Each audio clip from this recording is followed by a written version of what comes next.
Bonjour à toutes et bonjour à tous, j'espère que vous allez bien. Je vous retrouve avec grand plaisir pour vous présenter un tarot qui est extrêmement singulier. Voilà, le tarot des rêves de Gaïa aux éditions Très Daniel par Ravine Félan. Donc, quand je dis qu'il s'agit d'un tarot très particulier, il a en effet, dans l'esprit du tarot, un certain nombre d'arcanes qu'on pourrait appeler arcanes majeures. Donc ici, il n'y en a pas 22, mais si je ne me trompe pas, il y en a 25. Et ensuite, au niveau de la structure, on va retrouver les 56 arcanes mineures, comme dans le tarot de Marseille ou le Rider-Waite. Voilà les arcanes mineurs. J'ai dit arcane majeure, oui non, arcane mineure, divisées par donc les quatre groupes d'éléments, toujours les mêmes. On retrouve ici tout à fait le même esprit, air, terre, eau, feu. Voilà, donc ce jeu est présenté dans un super coffret de très bonne qualité. Vous voyez, c'est une belle boîte avec un très beau livre, comme le fait souvent les éditions Vega. Hein. C'est un livre assez conséquent qui fait plus de 300 pages. Voilà, un format légèrement plus petit qu'un livre, je dirais A5 traditionnel, mais assez grand quand même. Hein. Voilà, ensuite, donc, comme d'habitude, vous avez ici la pochette. Voilà, et le jeu, donc qui est vraiment un jeu très épais, hein, puisqu'il a au total 3 arcanes de plus que le tarot habituel. Voilà. Voilà. Alors, donc pour commencer, je dirais, voilà, les cartes sont de très bonne qualité hein, au niveau de l'épaisseur du carton, elles glissent très bien. Même elles glissent beaucoup. Enfin voilà, c'est parfait lorsque vous laissez le jeu parler. Donc les cartes sont de format un peu plus grande que le format tarot. Donc au niveau de la hauteur, elles sont à peu près identiques, mais elles sont un peu plus larges. Et elles sont dorées sur tranche comme le font souvent les éditions Vega. Voilà, je ne sais pas si vous voyez bien. Voilà, voilà, voilà. Alors, donc pour vous parler de ce jeu, ici vous voyez vous avez le 3 d'eau. Voilà. Donc pour vous parler un petit peu du jeu et de la structure, avant de vous montrer les cartes, je vais vous présenter donc le livre. Comme ça, vous verrez un petit peu, je vais vous lire quelques passages par-ci par-là pour que vous rendiez compte de l'esprit du jeu. En fait, ce jeu est abordé, je trouve, plus sous un angle de développement personnel, de guidance. C'est-à-dire que lorsque par exemple je regarde l'arcane numéro 1 qui s'appelle le choix, donc on a bien sûr ici des mots-clés. Sur la carte, je vous l'ai montré tout à l'heure, mais vous avez un mot-clé également pour les arcanes mineurs. Et vous avez ensuite des phrases clés. Voilà. Donc déjà, pour vous donner un esprit, une idée, vous avez ici le choix crée la réalité. La croyance est un choix, l'inaction est un choix, le choix vous appartient. Déterminez votre orientation, évaluez les options possible, pardon, signification, tout ce que vous êtes, tout ce que vous avez appris et dont vous avez fait l'expérience a été engendré par des choix, etc. etc. Le passé, lorsque vous étiez enfant, que vous dépendiez de vos parents, de votre famille pour la nourriture, etc., vos choix étaient limités. Tout ce que vous avez vécu du fait de ce choix façonnait vos croyances, etc. Donc vous voyez, le jeu, enfin en tout cas le livre aborde vraiment le jeu de manière extrêmement axée développement personnel et psychologique. Voilà. Donc si vous recherchez dans ce livre des mots-clés ou des interprétations possibles sur le plan divinatoire dans le sens le plus large, Voilà, c'est pas dans le livre que vous trouverez des réponses. Je dirais que les réponses, vous pourrez peut-être les trouver simplement par les mots-clés. Voilà. Donc ça, c'est la première des choses. Alors pour chaque arcane, vous avez donc l'arcane qui est ici, en petit, en noir et blanc, avec, donc comme je vous l'ai dit, les mots-clés, les phrases clés, la signification, le présent, le passé et le futur, et bien sûr le blocage possible. Voilà. Donc par exemple ici, nous sommes sur l'arcane numéro 9, la connaissance.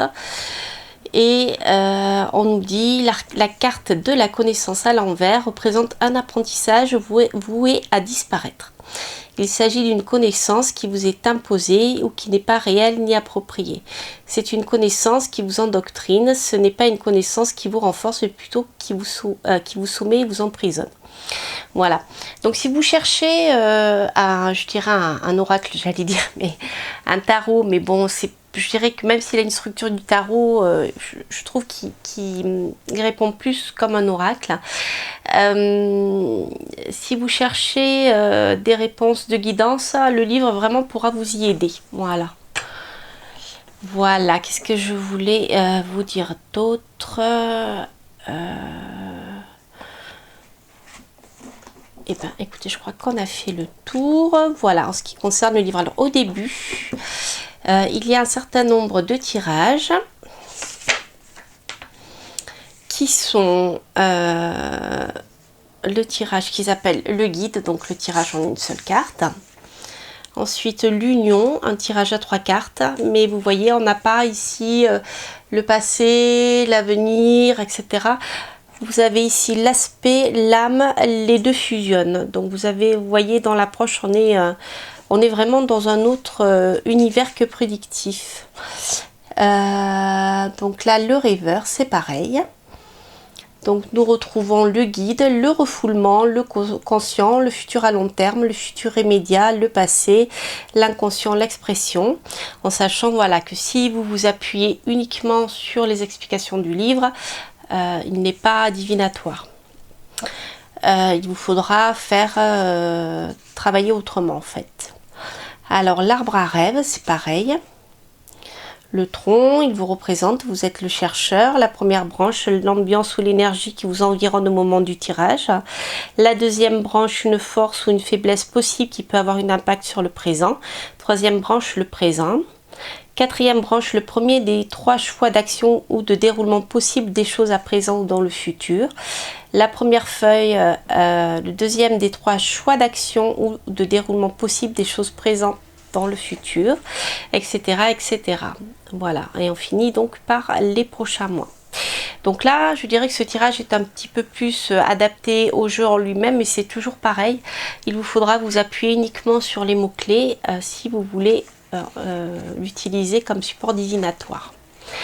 Voilà, alors je vais vous présenter les cartes donc d'une manière générale parce que donc il y en a beaucoup, mais je vais déjà vous présenter les arcanes majeurs et ensuite je vous présenterai quelques arcanes mineurs, et pour finir je vous proposerai un tirage que j'ai inventé.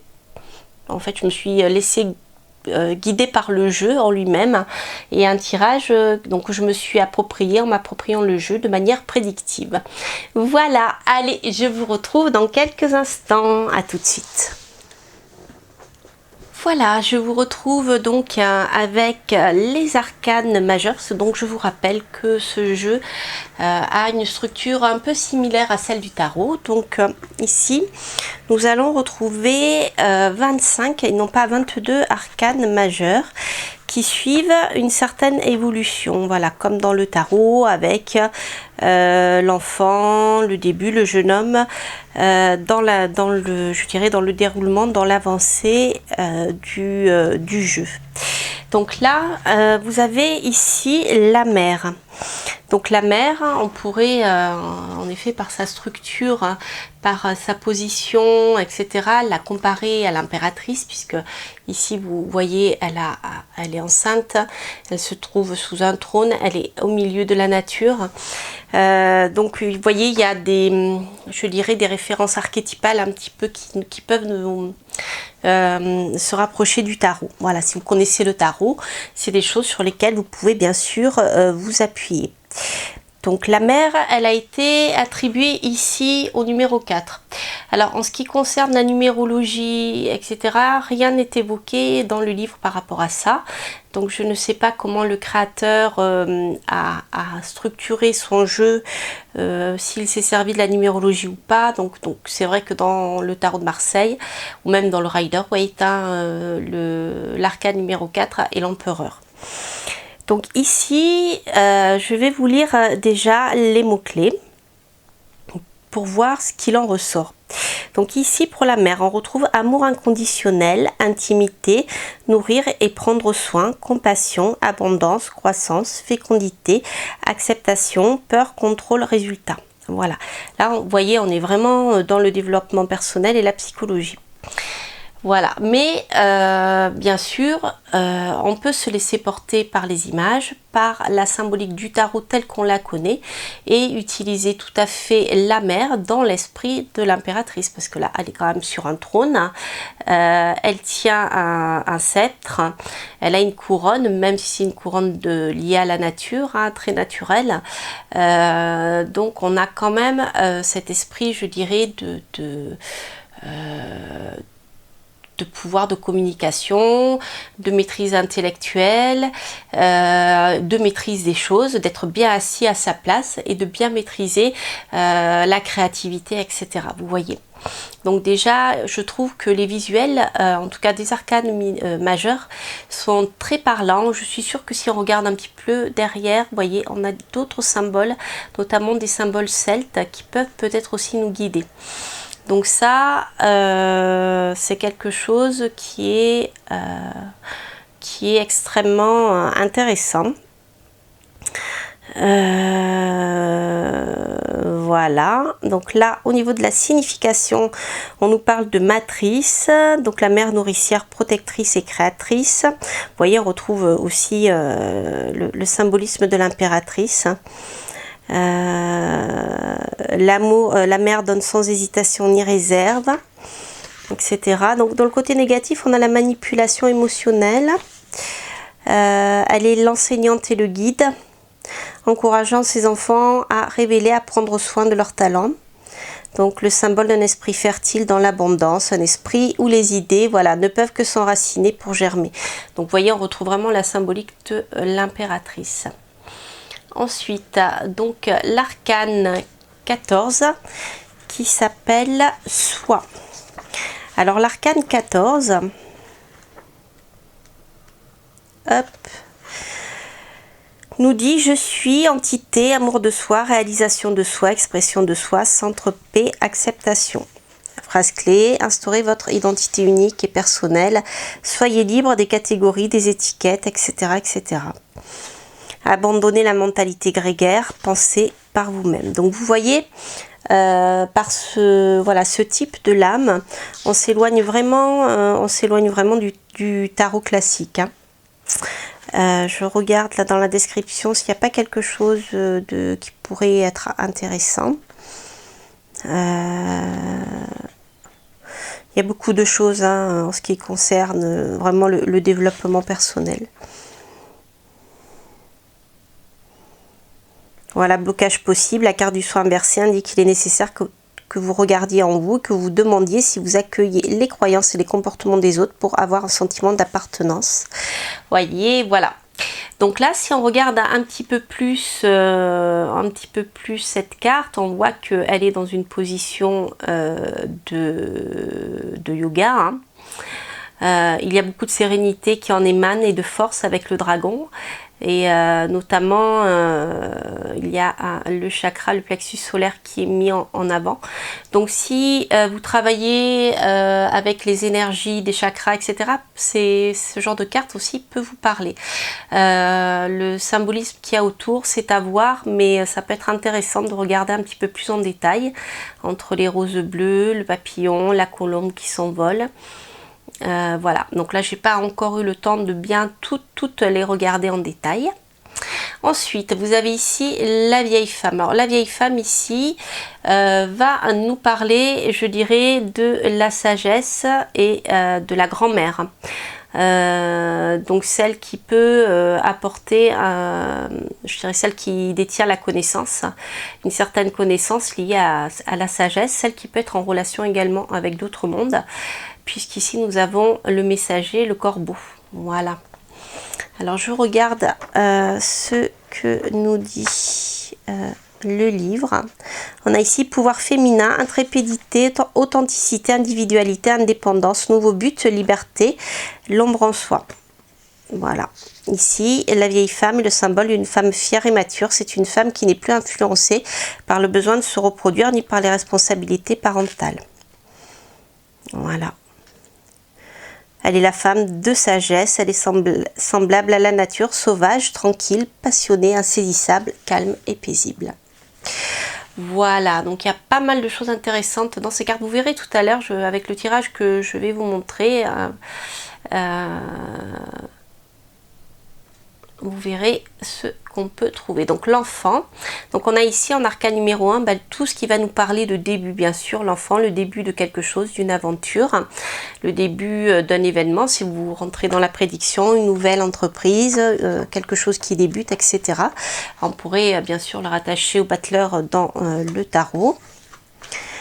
De Marseille. Alors je regarde ce qu'il nous dit. Donc voilà, nouveau, commencement, innocence, magie, amour divin, confiance, espoir, pardon, conscientisation, potentiel, excitation, dépendance.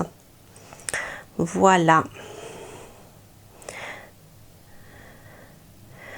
La peur n'a pas de prix sur lui, il est rempli d'espoir et d'assurance. Il continue à ne voir que la beauté à travers les yeux qui brillent d'émerveillement.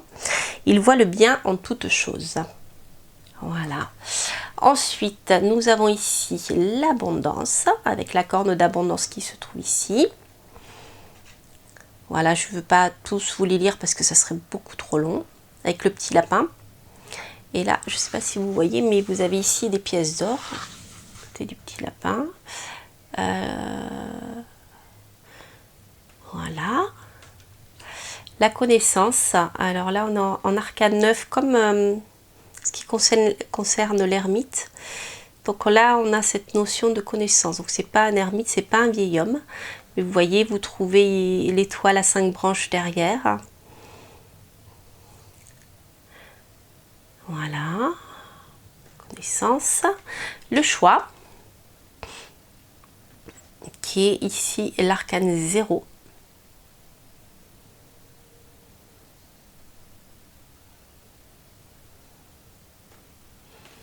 Le destin, hop.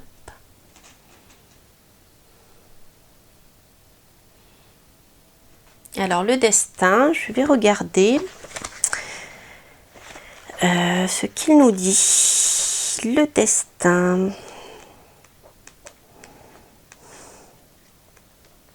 Hop, c'est le 16.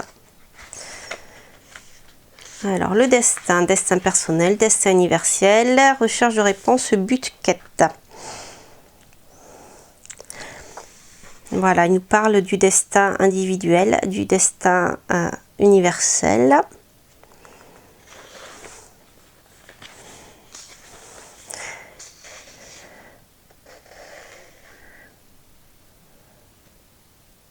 Voilà, donc en fait, ça nous parle aussi de la notion de choix, bien que le choix se trouve ici.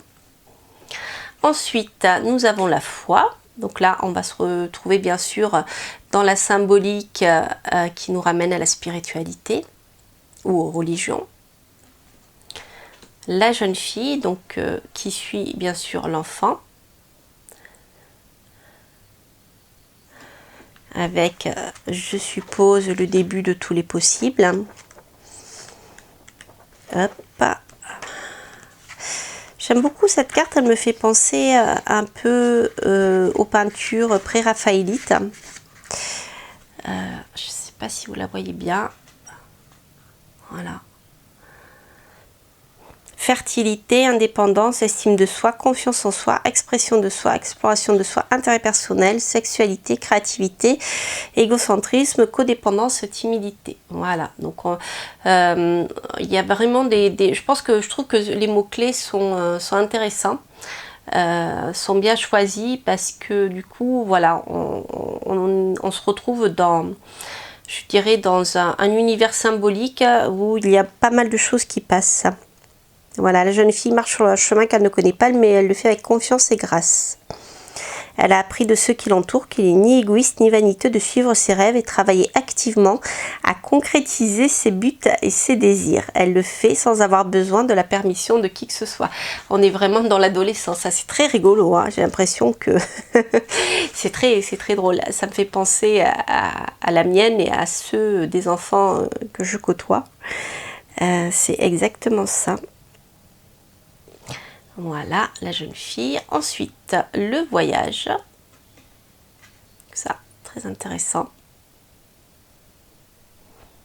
La notion de voyage. Vous voyez, il y a un chemin sombre dans la lumière, un chemin dans l'ombre. Alors, hop, je vais regarder ce qu'il nous dit rapidement. 17.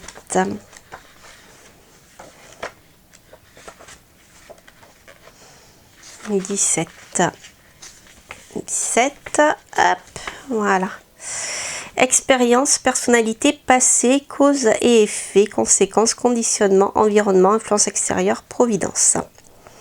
Donc, elle représente la première des 8 cartes d'influence, le voyage et autres vies. Ah oui, parce que j'ai oublié de vous le dire, mais en fait, les cartes sont divisées en cartes d'influence, cartes de personnalité, je crois. Enfin, voilà, je vous redirai tout ça.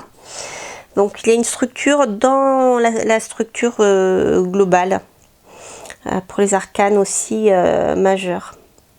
Vous êtes la somme de tout ce que vous avez vécu, votre parcours de vie ainsi que la personne qui en résulte joue un rôle essentiel dans tous les choix que vous faites à présent et les décisions que vous prenez. Voilà, donc il y a la conséquence du voyage dans la vie et la conséquence de ses choix. Donc la guérison. Donc bien sûr, hein, ça peut, je ne vais pas tous les regarder en détail, mais ça peut nous parler du fait de guérir soi, mais aussi de guérir les autres, peut-être d'avoir des dons de guérisseur, hein, si on veut aller plus loin. Voilà, vous voyez, il y a des grenouilles aussi derrière, ça peut être intéressant. Regardez tout ça, le serpent aussi. Voilà, l'intégrité. En même temps, il y a un côté très animal dans cette carte. Alors, intégrité, elle nous parle de honnêteté, honneur, force de caractère, valeur, moralité, sincérité, cohérence, principe de clarté. Hop, le sage, qui pourrait nous faire penser à l'ermite, avec la chouette, sa lanterne, sa cape, son bâton et le loup. Le jeune homme, donc le jeune homme comme la jeune fille, hein, avec tous les attributs liés au début de la masculinité, je dirais, l'adolescent. La perception. Alors cette perception a vraiment, je trouve, une position de justice un peu avec ses ailes noires, hein, et son épée. Les émotions.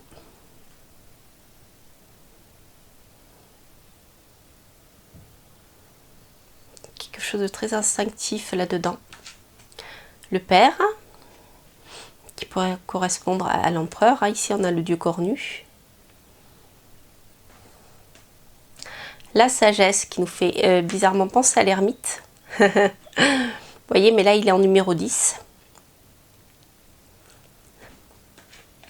La mort, la renaissance, qui peut nous faire penser à l'arcane sans nom. J'aime beaucoup, je la trouve très expressive, cette carte. L'union, qui pourrait faire penser à l'amoureux. Le désir,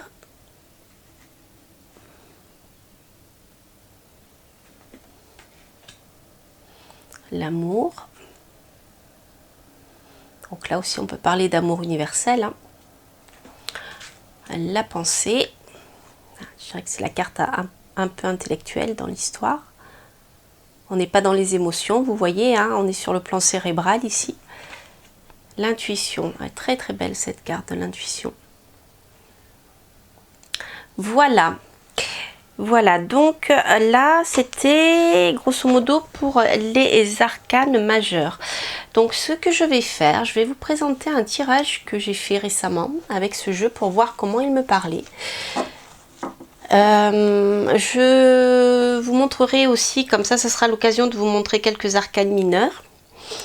Et comme la vidéo sera un petit peu trop longue, donc en ce qui concerne la présentation du tirage avec le tarot des rêves de Gaïa, vous pourrez le retrouver dans une prochaine vidéo que je mettrai bien sûr en ligne à la suite de celle-ci dans les semaines qui viennent, comme nous sommes pendant les vacances.